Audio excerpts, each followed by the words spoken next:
Thorn got a friend over here with him today. I don't think she's very happy about it, but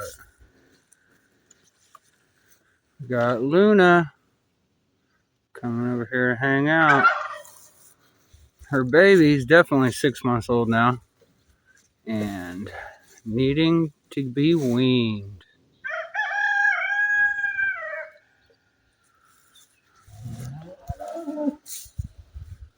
Oh, she's not very happy about the situation.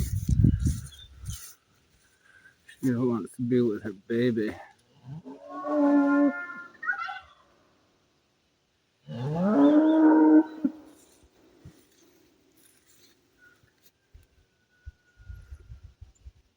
Sorry, girl. I'll offer you some food. But once you start weaning them, you're not supposed to give them any alfalfa or range cubes. That would make them try to produce more milk instead of drying out. And it could be very bad for them.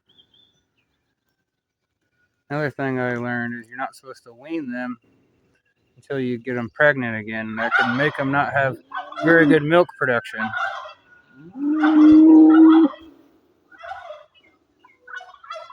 you need to make sure you get them with the bull before you end up taking the